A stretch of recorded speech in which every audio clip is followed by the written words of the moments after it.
Bueno, pues buenos días, Ana Carlos, buenos días a ustedes que están aquí, Chochi y Rocío. Por indicaciones de Vero, eh, empezamos clases 9 menos 10. Hoy, pues a las 9, porque no todo el mundo está informado, pero pues si no, no nos da tiempo, porque rápidamente a las 10 en punto empezamos con Sagrada Escritura y entonces no da tiempo de hacer los cambios. Quiero que por favor noten en su manual, porque hablábamos con Verónica ayer, y entonces para que ustedes se vayan viendo cómo va el manual, vamos a agrandar la imagen para que ustedes puedan ver mejor. Ahí está. Bueno, entonces quiero que noten cómo vamos en la presentación y cómo se va desarrollando. Fíjense que al empezar empieza la sesión 1 con conocer a Dios. Y entonces esta era la introducción que empieza con unas preguntas, que si se puede conocer a Dios naturalmente, que si el hombre es capaz de hacerlo, que si lo puede conocer su existencia. Bueno, esas preguntas que ustedes tienen en el manual. Esas preguntas se van contestando en esta parte que es las preguntas de este tema. Aquí, conocer a Dios. Y anteriormente había sido como la introducción de que el tratado de la Santísima Trinidad es un tratado totalmente importante. Es como algo o sea, como la columna vertebral, ¿verdad? Porque de él sale toda la teología. Entonces, entender que nuestra fe es trinitaria es básico. Entonces, el tema 1 va respondiendo a esas preguntas que tienen ustedes en la página, que no tengo yo número de página, pero en la primera página, en la primera, ok. Entonces va contestando. Y la primera explicación que da es de Santo Tomás, que sí, Dios es conocible y que nosotros sí lo podemos conocer, pero que hay una gran diferencia entre Dios y nosotros y que esa diferencia es nuestra limitación, nuestra contingencia. Buenos días, Sandra, bienvenida a clases. Sandra, buenos días, bienvenida. Estamos aquí viendo un poquito el manual porque para que ustedes vean cómo es que vamos. Bueno, entonces tenemos que no, porque nosotros no abarcamos el misterio absoluto de Dios, no por eso podemos negar su existencia, ni por eso podemos decir que no lo podemos conocer. Sí lo podemos conocer, pero tenemos ciertas limitaciones desde nuestra humanidad. Bueno, eso es el conocimiento, esa es la respuesta a las preguntas de la primera página. Ok. Después, aquí viene el conocimiento desde el Nuevo Testamento, que es justo lo que sigue con el numeral 1, aquí en su manual, ¿verdad? Y hace 8 días vimos estas citas que son del Nuevo Testamento, y cómo desde Cristo, tanto Pablo en la carta a los Romanos y Hechos de los Apóstoles, como en forma progresiva nos va diciendo que sí podemos conocer a Dios desde Cristo. Desde Cristo. Eso es lo que nos dice Pablo y eso es lo que nos dice Hechos de los Apóstoles, ¿verdad? Y que esa felicidad y ese gozo del que se habla, que justamente el Papa Francisco que nos habla del gozo, del anuncio del Evangelio, es porque precisamente podemos conocer a Dios por medio del conocimiento de nuestro Señor Jesucristo. Y eso es mucho más accesible a nosotros, puesto que se ha encarnado, ¿verdad? Entonces tenemos pues ese gran puente que nos hace accesible ese conocimiento de Dios. Antes era pues como había como una neblina, ¿verdad? En la revelación había un acceso como más difícil, pero hoy por la persona del Señor Jesús, nosotros sí tenemos el acceso a ese conocimiento. Y ese gozo y esa felicidad del Evangelio que habla Hechos de los Apóstoles, en el capítulo 14 y 17, pues es que nosotros lo podemos ver claramente porque Jesús hace comentarios, se pronuncia en relación a la creación. Por ejemplo, cuando dice, te doy gracias, Padre, Señor Dios del cielo y de la tierra, porque has dado a conocer a los pequeños todas estas maravillas, ¿verdad? A través de la persona de Jesús. Bueno, ahí tienen ustedes entonces en el conocimiento de Dios desde el Nuevo Testamento. Y entonces, lo único que pasa aquí es que aquí se pasa directamente a los signos de la creación en el numeral 2, y ustedes lo tienen en el numeral 1, 1, 1. En cambio, aquí lo tienen conocimiento natural a través de la creación, numeral 2, 1, porque era de otro manual. Pero como ustedes después ven el video, y por eso se los estoy explicando, ¿verdad? Luego, aquí tendría que pasar el conocimiento de Dios por la fe. Permítame un momentito que alguien está aquí escribiendo. Ah, buenos días, Anastasia.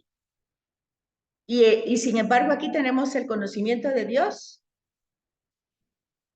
¿Cómo decir?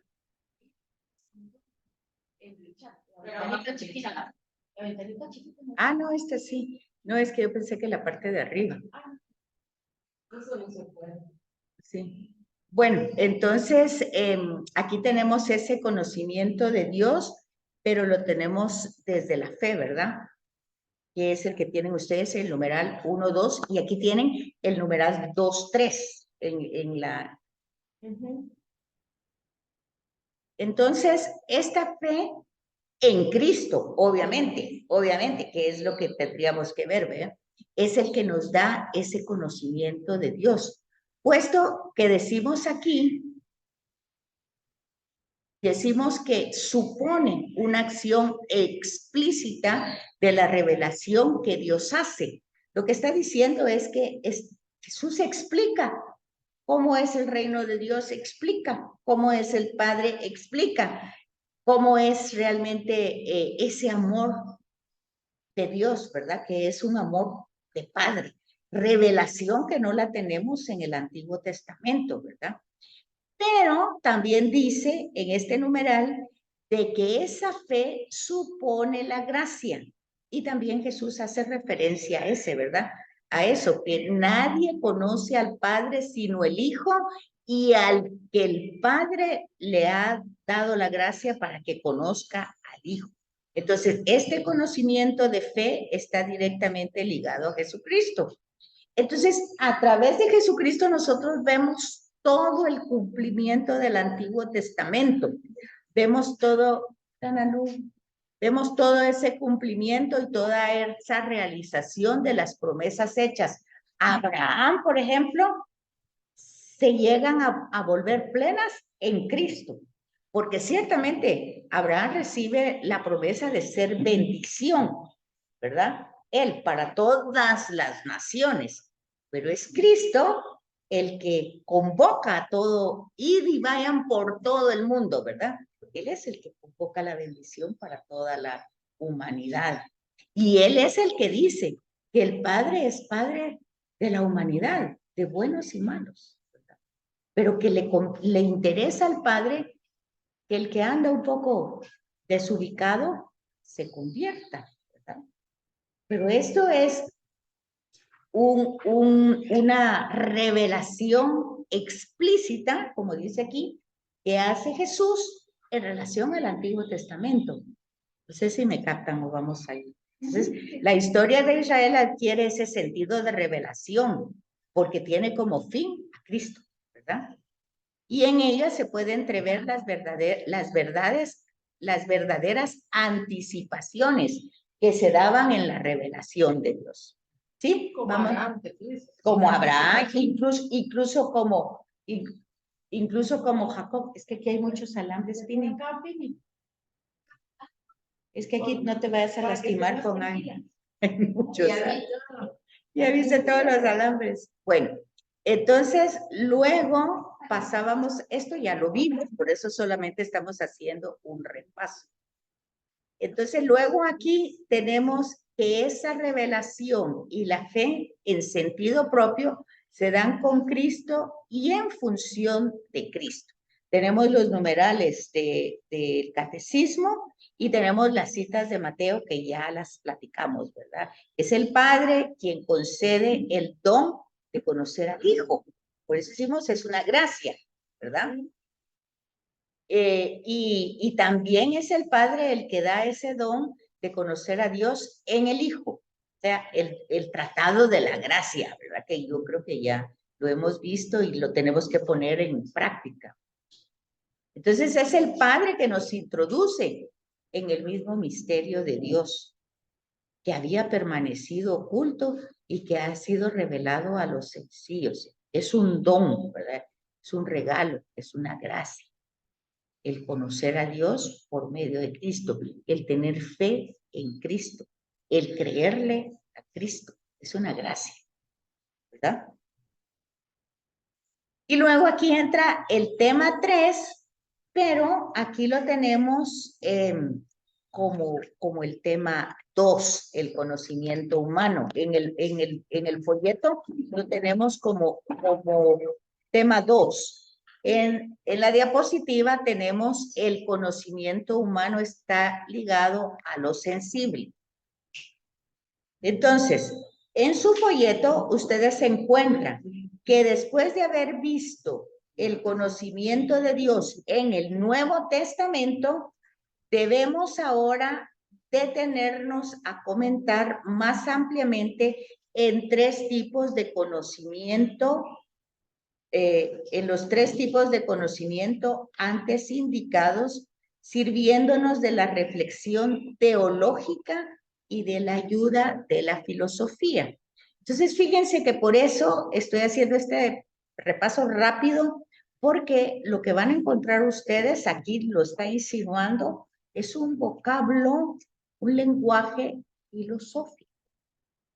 Y cómo no, muchos tenemos pues mucha práctica en la filosofía y en el lenguaje teológico, es importante irlo como leyendo pausadamente para no solo pasar así por el texto, sino ir comprendiendo, porque se dan tres pasos en la teología.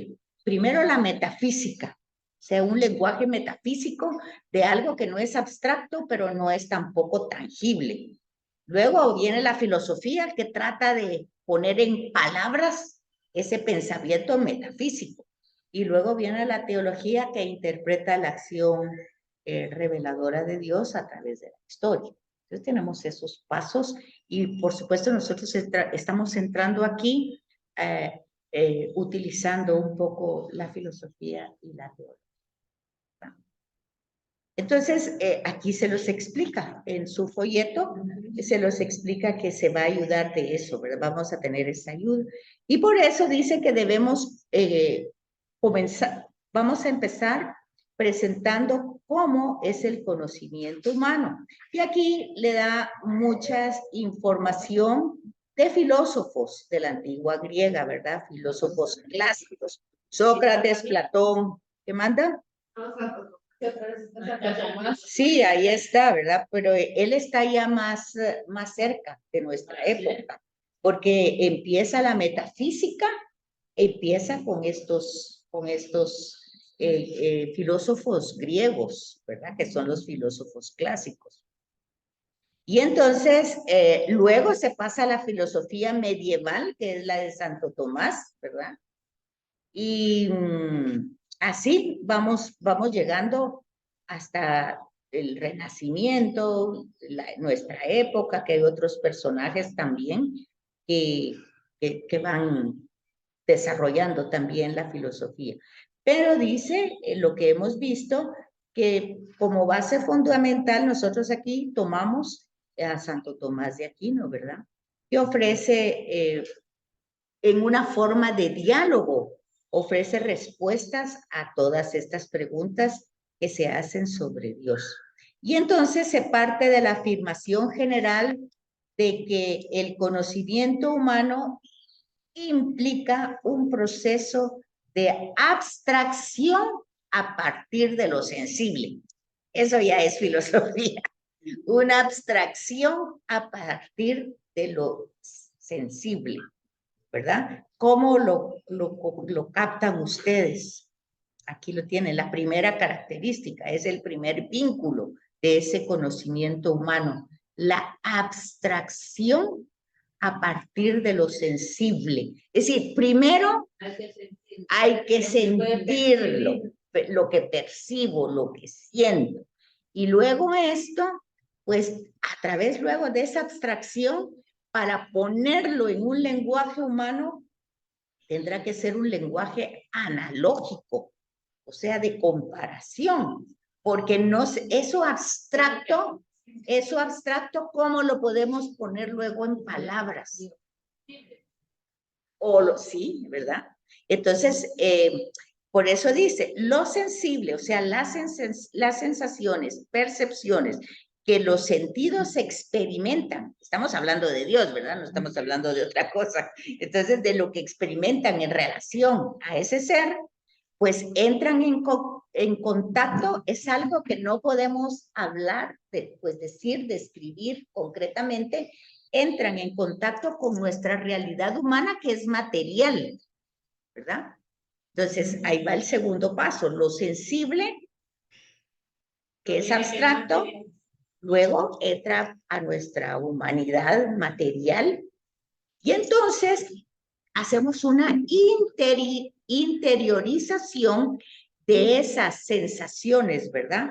De las sensaciones, de las percepciones, las interiorizamos, vamos aquí, ¿verdad? Y se reconocen y se comparan, es lo que estoy diciendo, un sentido analógico, ¿verdad? Comparándola con los sentidos interiores. Esto se parece, es como lo que dice Jesús en las parábolas. El reino de Dios se parece a cómo hablar del reino de Dios con cosas, ¿cómo, verdad? Ponerlo, y acuérdense que Jesús no da un concepto de lo que es el reino de Dios, sino siempre en sus parábolas hay analogías. Se parece a esto, se parece a aquello, y da una variedad para que nosotros captemos ese misterio de Dios. Y luego, esa interiorización de las sensaciones producen fantasmas, dice, sí, o sea, como lo que encontramos cuando van en la barca, que miran a Jesús que viene caminando en el agua, ¿verdad? Y que lo ven como un fantasma. Bueno, pues así vemos nosotros esa realidad de Jesús, ¿verdad? Como entre nieblas. Y entonces, y hacemos como recuerdo de esas sensaciones. Es más la sensación que lo concretizar, ¿verdad? En el caso de Dios, sí, ¿verdad? Sí. Sí, en el caso de lo que sea de fe. Ok. Entonces, quise como darles este repaso para que quedara un poquito más explicado con palabras más sencillas, ¿verdad? No tan filosóficas, porque si ustedes leen el texto, pues está un poquito denso. Sí, pues, a mí denso. ¿Ah? Porque en el último, ahí se bien claro, ¿verdad? Que el hombre, yo así lo subrayé, el hombre no conoce todas las esencias, es decir, todas las formas. Conoce solo aquellas que tienen una referencia sensible. En consecuencia, las formas puras escapan de su conocimiento claro por parte del hombre. Muy bien. Y después ya pues se debe abstraer a partir de las formas materiales, son las únicas a las que la materialidad tiene acceso. Es una limitante del ser humano, ¿verdad? Pero algunos logran una abstracción más aguda, creo yo, porque eso hay que trabajarlo, ¿verdad? Quisiera saber si escucharon a Pini, porque hoy nos colocamos de tal manera que ustedes puedan escuchar, les sea más fácil. Quisiera saber si escucharon a Pini, lo que ella comentaba. Yo casi Sí, no. sí, Tú casi no. pero se escuchó un poquito mejor de como se estaba escuchando antes. Ok, sí, hoy estamos colocados de otra manera, porque Vero dijo que no necesitamos micrófonos, sino estar más cerca. Entonces Ah, estamos así, y que aquí hablemos un poquito más alto y estamos haciendo ese esfuerzo. Bueno, Pini lo que dijo es que en esta página, en el numeral 22, a ella le resulta muy claro lo que yo acabo de decir en el último párrafo, donde dice, el hombre no conoce todas las esencias. Sí puede conocer a Dios, pero no puede conocer toda su dimensión, es decir, todas sus formas. Conoce solo aquellas formas que tienen una referencia sencilla, solo lo que nos puede dar a nosotros una sensación de su presencia. Entonces, ese párrafo, dice Pini, lo subrayó y lo leyó. Lo que no oyeron es lo que ella leyó, lo que leyó. Bueno, entonces... Y después de lo que dije, que yo creo que esa sensibilidad para hacer la abstracción hay que trabajarla. No todo el mundo tiene esa capacidad, ¿verdad? Los filósofos con su mente y los teólogos lo logran mucho mejor que nosotros. Por eso es que a nosotros nos ponen un dibujito, una imagen, nos hacen una referencia, una analogía de algo que ha pasado que nosotros lo podamos entender. Muy bien. La abstracción es lo más difícil. Para los niños es pero por un lado también es más fácil percibir a Dios. Tienes que hablar más fuerte. Si nos hacemos como niños. O sea, tal vez es difícil ponerle un dibujo, pero ellos entienden mejor el mensaje o la idea o son más sencillos. Uno trata como de ver toda la complejidad, pero él está más en los sentidos. Ok, entonces el numeral 22, que aquí lo tienen como 32, habla de ese conocimiento humano que implica ese proceso. Cabal lo que decía Pini, que la abstracción tiene un proceso que no lo podemos captar así, a simple vista. Y entonces, a partir de esas sensaciones que nosotros hemos ido interiorizando y hemos ido como creando un fantasma, dice aquí, pero ustedes pues sabrán que es como una idea, pues, una idea que no es la absolutamente cierta, pero pues es una idea. Nuestra mente abstrae, selecciona lo que el intelecto puede comprender, ¿verdad? Entonces, es todo un proceso, como bien dice Pini, de educación, de aprendizaje. No es algo que se da en automático, ¿verdad? O sea, el ser humano tiene que provocar ese proceso, o sea, tienen que darse cuenta de la importancia que tiene esa realidad que está conociendo. Y luego le tiene que dar un nombre, ¿verdad? Y en este caso, pues... Sí, ahí está lo material. Fíjense que eso sirve absolutamente para todo. Yo en otros cursos les digo a las personas, ustedes deben de darle nombre a sus emociones y a sus sentimientos. Deben de reconocerlos. Por ejemplo, cuando la gente dice, tengo sentimientos encontrados, no, usted tiene que darle nombre a cada sentimiento. Pero sí, pero no nos podemos dejar llevar por esas modas, ¿verdad? Sino que sentimientos encontrados, no. Sentimientos encontrados quiere decir que estás sumamente confundido, ¿verdad? Eso quiere decir, pero no. Sí, pero tenemos que saber, exacto, tenemos que ponerle el nombre a la emoción. ¿Por qué siento esto? ¿Por qué esta emoción me provoca este sentimiento? ¿Y por qué esta emoción me provoca otro sentimiento? O sea que tenemos que darle pausa un momento a nuestra actividad para decir, no, bueno, pero ¿por qué me estoy sintiendo así? ¿Qué es lo que tengo? ¿Verdad? Entonces, sí, es un trabajo, pero hay que hacerlo para poder entonces que nuestro intelecto, todo es para que nuestro intelecto, nuestra inteligencia formule lo que realmente está pasando, ¿verdad? Y la esencia de las cosas reales, los elementos básicos de nuestro conocimiento. Entonces, una especie inteligible y otra intelectual. O sea, algo que yo pueda entender y algo que mi inteligencia pueda procesar. O sea, no se trata entonces de algo que digan, yo tengo fe y ahí me quedo y por fuerza tengo que tener. No, yo tengo que entender lo que me está pasando. Y fíjense que mientras uno no entiende lo que está pasando, está en un proceso, como ahí sí que como dicen en el nirvana, que no sabe ni qué es lo que está pasando.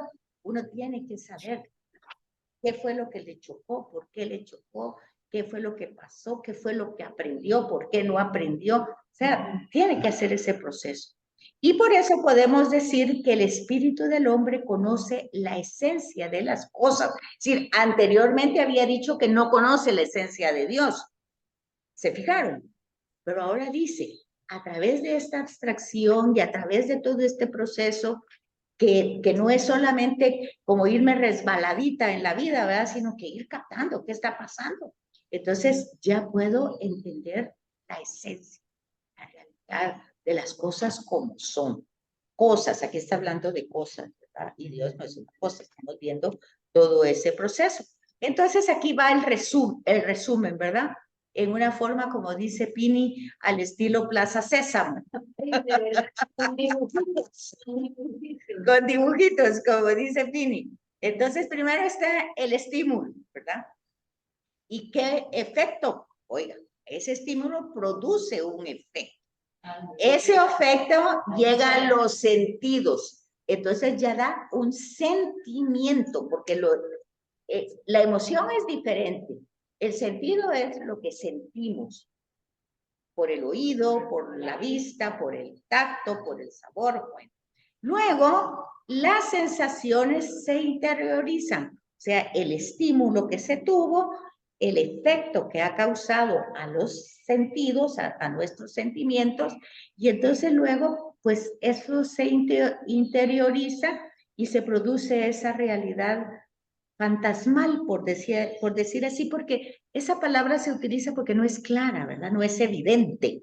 Es como algo que uno intuye. Nosotros lo podemos tomar como esa palabra, como intuición, no tanto como fantasma, sino como una intuición, puede ser, ¿verdad? Y entonces la mente abstrae, selecciona para volver inteligente, en el intelecto, sí, en la mente, en la razón, pues, ¿cómo? ¿Qué es lo que está pasando?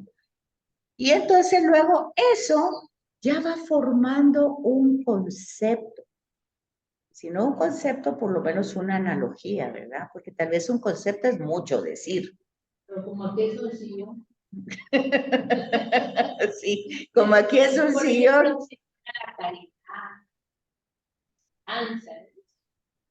Ajá. ¿Cuál sería? Como es un sillón, ¿qué estímulo físico produce ese sillón? A ver. Ay, que me voy a echar De suavidad y comodidad. Comodidad. Una sensación agradable. ¿Agradable a qué? Porque no habla, pero sí al tacto, al cuerpo. Es cómodo, es agradable. Entonces, eso es lo que provoca. Bueno, cuando tienes aquellos sillones que dan masaje. Voy a buscar. Ay, mejor todavía. ¿Ves? Entonces te producen sensaciones y ya tú vas provocando esa intuición. Por ejemplo, vas fuera y dices, ay, cuando llegue a la casa voy a ir a... Bueno, ahí va. Entonces, oigan. Bueno, aquí ya van más adelante, ya van hasta con refacción. Bueno, entonces la mente abstrae, selecciona y lo vuelve inteligente, porque ya lo puede compartir. Sí, eso que ustedes están diciendo. Cuando llegue a la casa, me quito los zapatos y esto, y me acomodo ahí un rato, ¿verdad? Para el calor, para lo que ustedes quieran. Ya lo vuelven. Y entonces ya le van dando una característica. Ya ustedes mismos se lo van imaginando. Pues esa imaginación es lo que aquí se habla como fantasma, ¿verdad? Porque Lo uno que- ya sabe. Ya lo sabe, ya lo experimentó, ¿verdad? Y entonces esa es la especie intelecta, que ya la puede usted conceptualizar. ¿No será mejor? Bueno, es que fantasma, cuando uno primero lo lee, dice, uy, pero es un recuerdo. A mí no me dijo fantasma.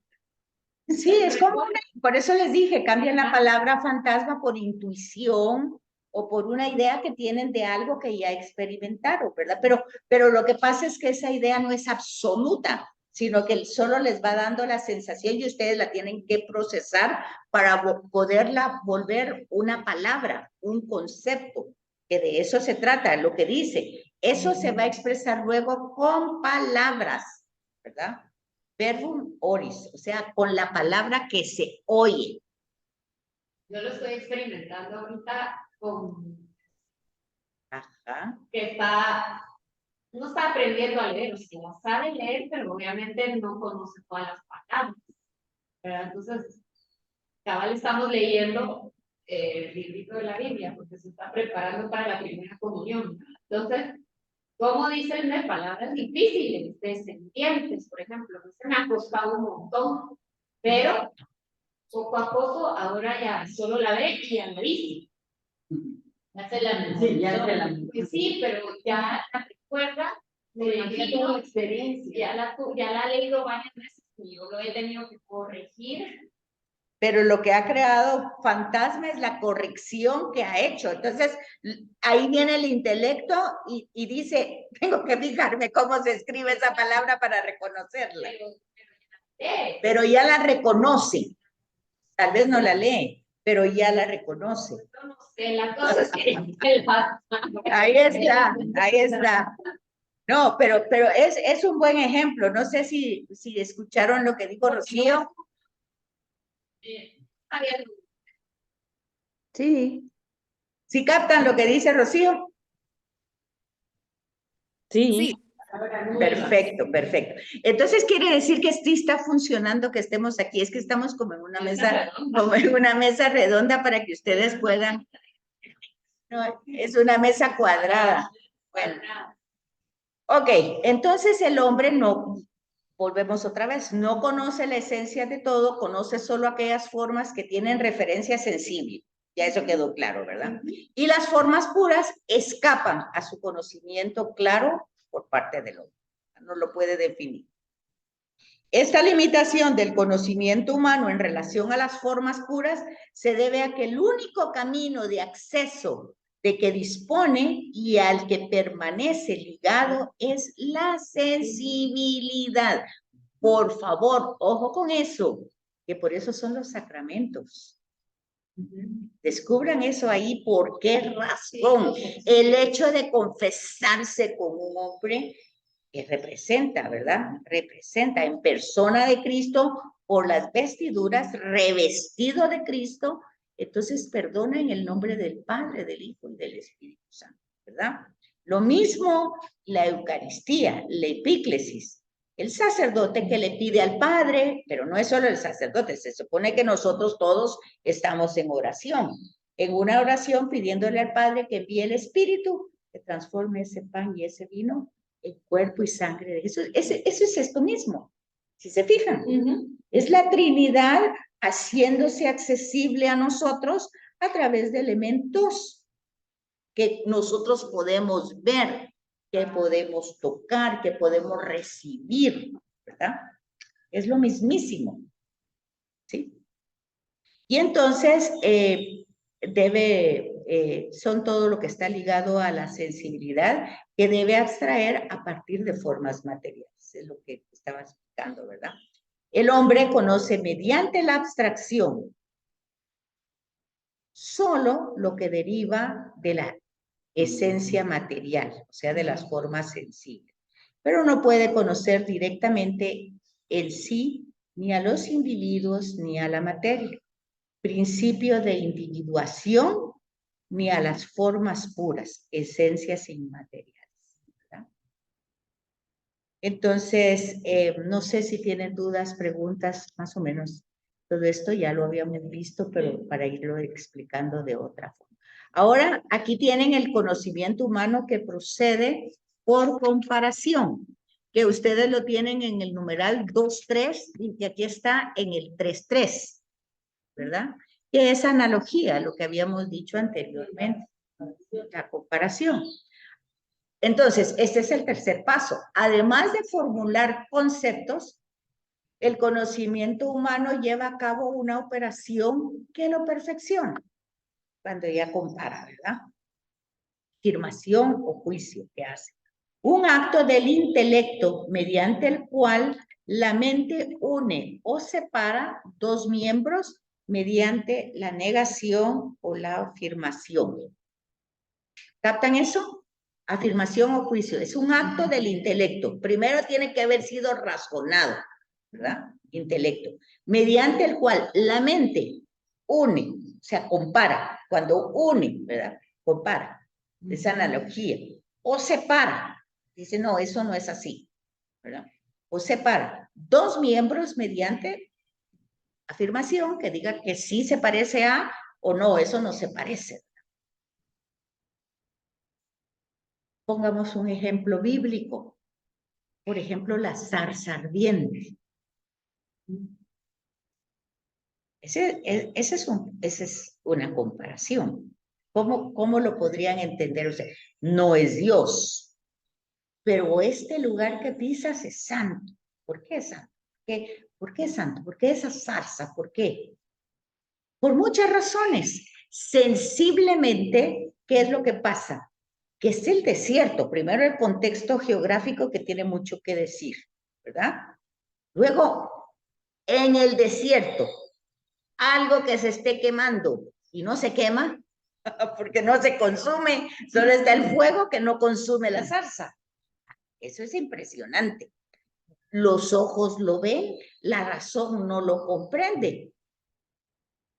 Entonces tiene que venir el razonamiento. ¿Qué está pasando? Esto no es normal. No lo había visto antes. Pues ni nosotros vamos a ver eso. No, ni tiene explicación. Ni tiene una explicación física, ¿verdad? Exacto. Sí, porque si el fuego destruye ceniza, ¿verdad? Y además estamos en el desierto. Que haya fuego en el desierto puede ser algo razonable por el calor, por el sol, por lo que ustedes quieran. Pero es muy raro. Pero es muy raro. Pero que no se consuma, eso sí es imposible. ¿Ya se fijan? Entonces la misma razón dice, esto no existe, no puede ser. Esto es algo que no lo entiendo, sobrenatural. Entonces ahí ven ustedes la tradición eloísta, ¿verdad? Que utiliza elementos de la naturaleza como comparación. No son Dios, pero pues por su efecto que producen, que lo tenemos en muchos relatos, en el paso del Mar Rojo, por ejemplo, una llama en la noche, ahí va otra vez, y una nube en el día. O sea, es cómo van sintiendo ellos la protección y se va haciendo una analogía. ¿Sí lo captan? Bueno, entonces luego eso da un juicio. Esto no es humano, esto no es natural, ¿verdad? Unión de dos o más conceptos con el verbo ser, ¿verdad? Entonces, esto es el Sion, es el Sion, ya tiene nombre, ¿verdad? Pero esa realidad, ¿cómo la vamos a llamar? Entonces, con la afirmación o juicio, el conocimiento humano alcanza su plenitud, porque logra la perfecta adecuación del conocimiento con la realidad. Por ejemplo, cuando Jesús dice, Tomás, quien me ve a mí, ve al Padre. Imagínense ustedes. Imagínense ustedes esa respuesta que le da Jesús a Tomás, ¿verdad? Quien me ve a mí, ve al Padre. Entonces ya vemos que Jesús es más que Jesús de Nazaret. Él ahí no está diciendo soy Dios, no lo está diciendo con su palabra. Pero nosotros formulamos lo que está diciendo y vemos que tiene toda una consecuencia, ¿no? ¿Ah? Y lo mismo pasa con el tema de te perdono los pecados al hombre aquel que baja en la camilla, que pase, sí, que lo bajan del techo y que Jesús le dice, tus pecados te son perdonados. Pero ¿cómo? Un gran escándalo, eso solo Dios lo hace. Ahí tampoco está diciendo que es Dios, no lo está diciendo. Pero luego, bueno, para que vean que el Hijo del Hombre tiene poder, levántate, toma tu camilla y anda. Entonces ven ustedes que el signo material va unido a una palabra que libera internamente. O sea, lo llevaron enfermo solo para que lo curara de lo que tenía. Pero Jesús vio más allá y fue más allá. Entonces ven ustedes que eso es precioso, ¿verdad? Cómo vamos viendo la revelación y vamos no solo leyendo el texto, sino vamos viendo comparaciones, analogías que Jesús hace claramente, porque eso lo hace Jesús. En todo su lenguaje, en todo su... Y no quedarnos en el milagro, porque el milagro es una analogía, es una comparación de lo que Dios hace. ¿Se capta? Sí, sí. Entonces, esta última comparación se hace siempre en referencia al ser. ¿Verdad? ¿Dudas, preguntas hasta aquí? Vamos bien, gracias a Dios. Ok, entonces todo el intelecto, seguimos en la misma. Todo conocimiento llega a un punto en que se le somete a la comparación. Siempre, todo. ¿Qué es estar enamorado? Si ustedes dicen, es sentir mariposas. Bueno, ya te va a dar un infarto. Bueno, entonces, este modo de conocer es válido y adecuado. Y lo vemos que lo hacemos de la manera más natural, con las cosas humanas cotidianas se hace. Pero les voy a contar una Habla historia. recio. Yo tenía una alumna que le iba muy mal en la clase de estadística.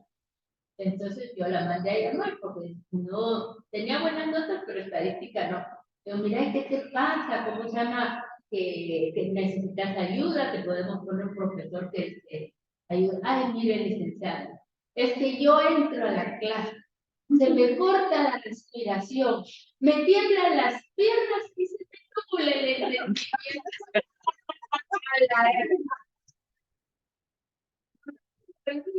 Pero por el profesor, bueno.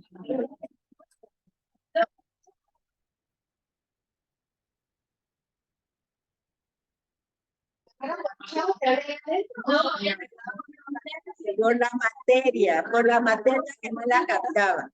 Bueno.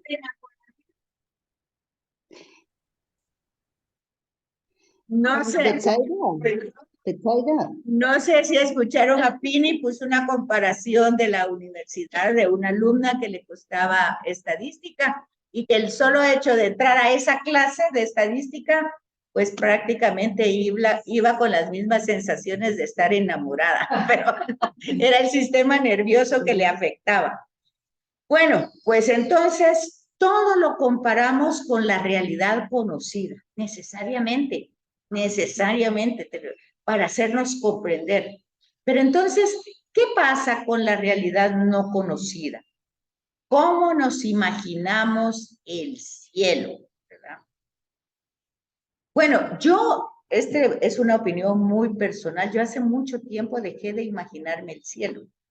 Sí, hace mucho tiempo. Esa palabra ya casi no forma parte de la vida eterna. Cuando te dicen mi cielo. No, tampoco. No, tampoco cuando me dicen mi cielo. No, yo he entendido que el cielo y la eternidad es como entrar en relación íntima con el Padre.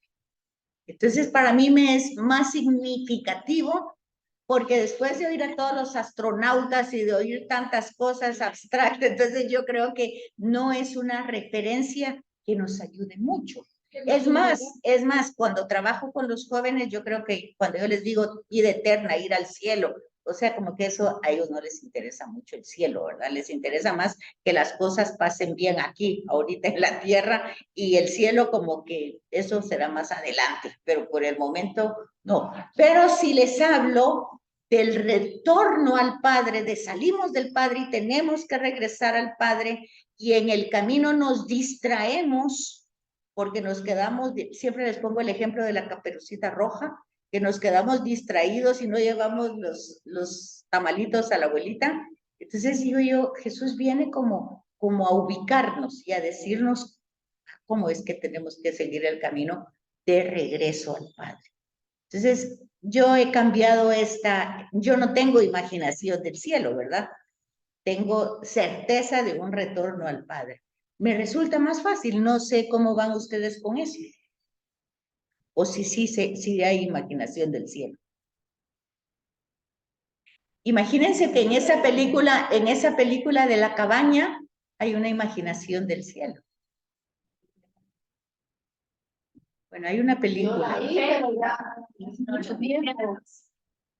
Hay una película, en la película de la cabaña sí se presenta, ¿verdad?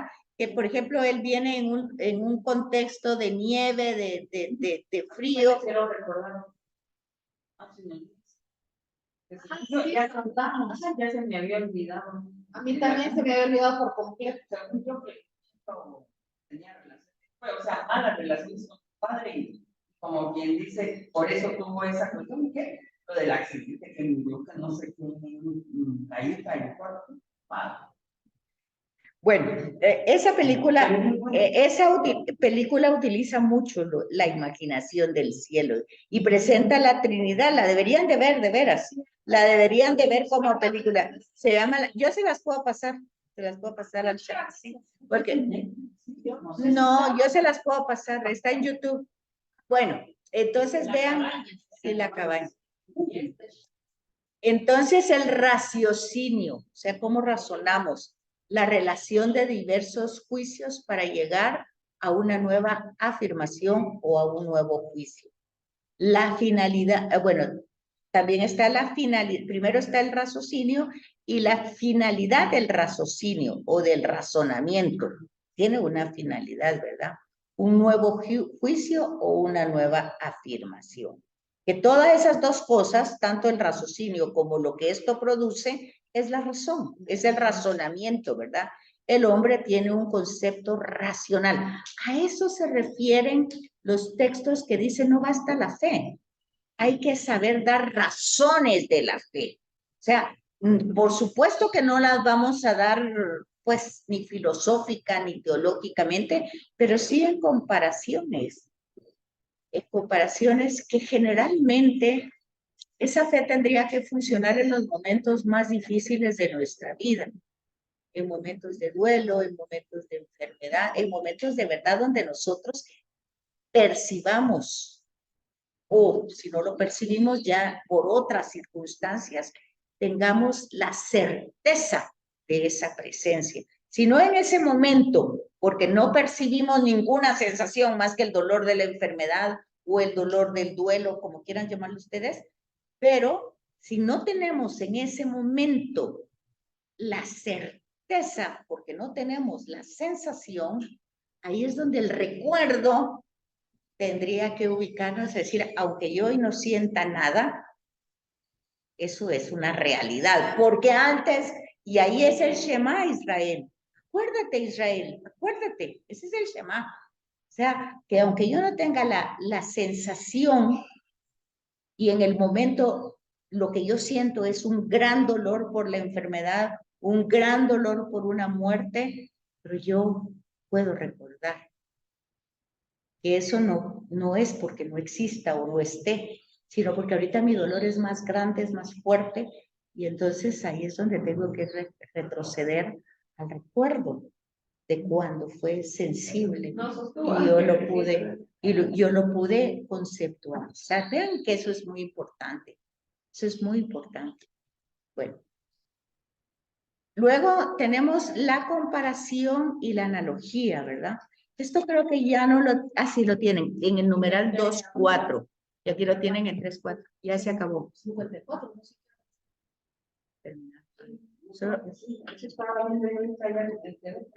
Entonces, esto ya lo habíamos dicho también, que la comparación nos lleva al conocimiento adecuado de la realidad. Si las realidades conocidas son accesibles a nuestro intelecto, o sea, la esencia material. Y entonces se verifica la comparación o la analogía, ¿verdad? Que es como tienen la misma relación cuando aquí utilizan identidad o univocidad única, ¿verdad? Una sola voz, una sola identidad. Bueno, las comparaciones no tienen tal identificación, pero sí tienen un acercamiento, ¿verdad? A la realidad. O una diversidad o total o equívoca, ¿verdad? O sea, esto no puede parecerse o esto sí puede parecerse muy similarmente, no exactamente, ¿verdad? Porque pues lo que va presentando la escritura son similitudes. La nube, el fuego, todo lo que hemos hablado, ¿verdad? Son similitudes. ¿Verdad? Entonces, ¿pero qué sucede con los casos que no podemos conocer la realidad directamente? Porque la realidad no es sensible, porque aunque es sensible, no es directamente accesible de modo actual para quien pretenda conocerlo. Entonces, el proceso de comparación lleva al descubrimiento de una proporción o de una atribución. O sea, por ejemplo, otra vez el ejemplo del fuego, ¿verdad? Lleva luz, ilumina, no se consume, no cambia, ayuda. Pues hay una serie de analogías que se pueden dar, incluso de providencia, de cercanía, sobre todo si es en la noche, en fin, tantas cosas que se pueden ir dando. Y eso va a ir de acuerdo a la proporción y a la atribución que se le dé a esa comparación, ¿verdad? Cuando una misma propiedad o cualidad se encuentra en varios entes comparados en razón de que todos ellos participan en uno, se dan cuenta que el concepto de todo esto es muy filosófico, se pierde uno con tanta palabra. Y este ente del que todos participan tiene por sí mismo aquella propiedad que los demás tienen solo de un modo particular. Es la proporción. ¿En qué proporción se parece a lo que estoy diciendo? No es, por eso decía, no es en una proporción absoluta, tiene una proporción. Por ejemplo, eso de que la zarza no se consume, o sea, está ahí, permanece. Esa es la proporción, la permanencia. Eso es todo. Lo que se sale. Eso es lo que se sale de lo normal, ¿verdad? Y luego la atribución, cuando esa propiedad se dice de varios entes, es un atributo que tiene, ¿verdad? Ya van a entrar las otras, ¿verdad? Y entonces la comparación no nos lleva al conocimiento exhaustivo, pero nos lleva a elementos. Bueno, muchas gracias. Aquí nos quedamos porque ya están entrando las del otro. Por favor, recordarles, para que esto no pase, que dice Vero, si nos podemos reunir 9 menos 10, si les parece, para terminar un poquito antes, a las 9:50 o 55, si les parece. Yo pues, como estoy aquí desde esa hora, yo estoy conectada. Bueno, espero que hoy haya estado mejor que otros días y les deseo feliz fin de semana. Gracias, Betsaida. Nos A vemos la la próxima orden. semana. Y sí me parece, a las 9:10. Gracias. A la orden. Gracias.